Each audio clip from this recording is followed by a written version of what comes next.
Assalamualaikum warahmatullahi wabarakatuh. Tabi pun, selamat pagi Ibu-Ibu Kader yang saya hormati dan saya sayangi semuanya.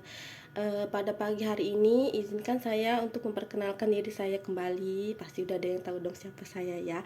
Ya, nama saya adalah Liberty Simanjuntak sebagai pemegang program PTM di UPT Puskesmas Kedondong. Seperti biasanya, hari ini mungkin saya akan memberikan beberapa ilmu pengetahuan baru untuk ibu-ibu kader ya. Jadi hari ini akan ada materi tentang deteksi dini penglihatan.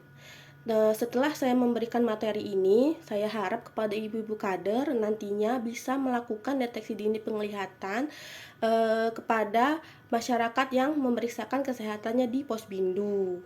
Nah, sebelumnya saya ingin bertanya, apakah ibu-ibu udah ada yang pernah melakukan deteksi dini gangguan penglihatan? Oh, ternyata ada yang udah, ada yang belum ya. Untuk mengingatkan kembali, jadi gangguan penglihatan itu adalah penurunan kemampuan untuk melihat pada tingkat yang menyebabkan masalah yang memerlukan suatu alat seperti kacamata sebagai alat bantu untuk dapat melihat dengan jelas lagi. Nah, untuk umur berapa tahun sih Bu bisa dilakukan pemeriksaan deteksi dini? Sebenarnya untuk deteksi dini gangguan penglihatan itu bisa mulai dari anak-anak umur usia 7 tahun sampai dengan 15 tahun dan pada 15 tahun ke atas. Nah, umumnya kan sasaran Posbindu kita dari 15 tahun ke atas ya Bu Ibu ya. Jadi udah mulai bisa dilakukan pemeriksaan deteksi dini penglihatan. Dengan cara apa sih Bu memeriksakan deteksi dini gangguan penglihatannya, yaitu dengan cara tajam penglihatan atau menggunakan metode hitung jari. Langkah pemeriksaannya yaitu dengan melihat. Langkah pertama yaitu mengambil jarak dengan berjalan 20 langkah normal orang dewasa dari orang yang akan kita periksa. Berarti ini orangnya ya, dan kita mengambil jarak 20 langkah dari orang yang akan kita periksa penglihatannya. Dan yang perlu diperhatikan adalah jalan 20 langkah itu sama dengan 6 meter. Posisi orang yang akan diperiksa dengan pemeriksa saling berhadap-hadapan ya. Kemudian langkah kaki biasa normal orang dewasa, tidak berlari ataupun berlompat saat melangkah. Lalu pemeriksaan dilakukan pada tempat yang tidak gelap agar lebih jelas penglihatannya ya.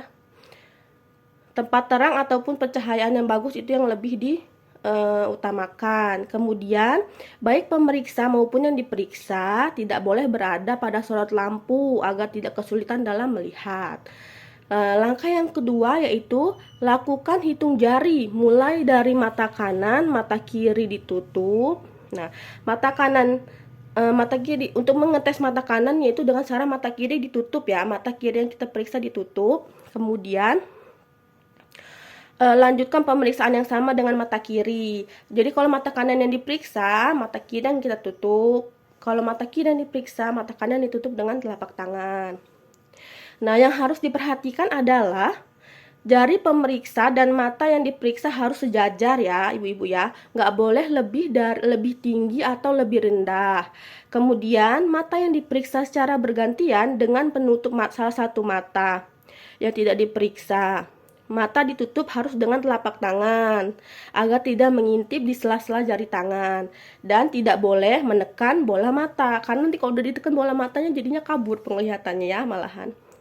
Kemudian jari tangan pemeriksa saat melakukan pemeriksaan hitung jari tidak boleh berurutan, jadi harus acak, jangan 1, 2, 3 nanti ketebak sama yang diperiksa ya. Kemudian langkah yang ketiga dari deteksi dini penglihatan yaitu hitung jawaban 3 kali benar secara berurut-urut pada masing-masing mata.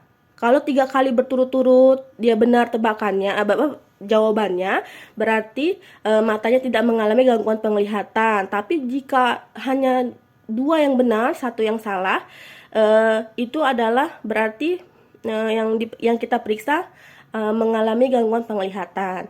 Dan yang harus kita perhatikan di sini yaitu pemeriksa dilakukan pada masing-masing mata. Dikatakan tidak ada gangguan penglihatan jika benar dalam hitungan jari 3 kali berturut-turut.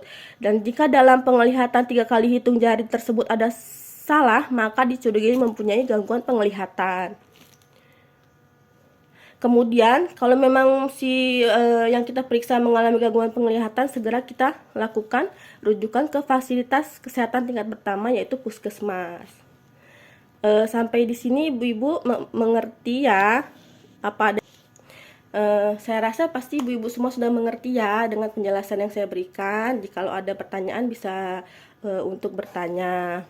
Dan saya ucapkan terima kasih kepada ibu-ibu semua.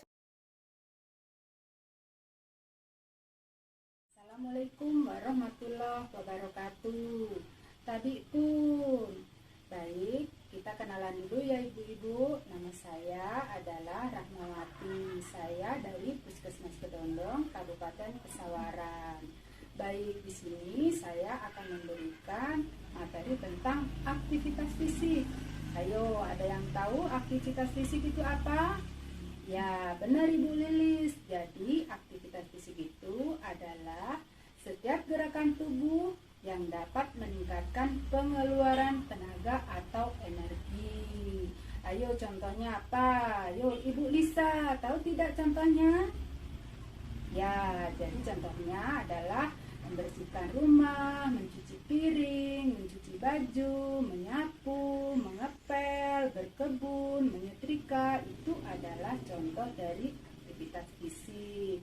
Nah, aktivitas fisik ini dapat dilakukan setiap hari ya. Paling tidak adalah 30 menit. Nah, lamanya paling tidak 5 hari dalam 1 minggu atau 5 kali dalam 1 minggu. Dengan adanya aktivitas fisik ini dapat mencegah penyakit-penyakit, contohnya penyakit obesitas atau kegemukan. Baik, ada pertanyaan lagi tentang aktivitas fisik? Tidak ada. Kalau tidak ada, coba saya mau tanya, Ibu Ana, apa itu aktivitas fisik? Ayo, apa? Contohnya apa? Ya, pinter, Ibu Ana pinter. Jadi nanti kita harus melakukan aktivitas fisik. Baik, kalau sudah mengerti semua aktivitas fisik, saya tutup materi ini ya. Dan saya tutup dengan mengucap lafaz hamdalah alhamdulillahirobbilalamin dan wassalamualaikum warahmatullahi wabarakatuh.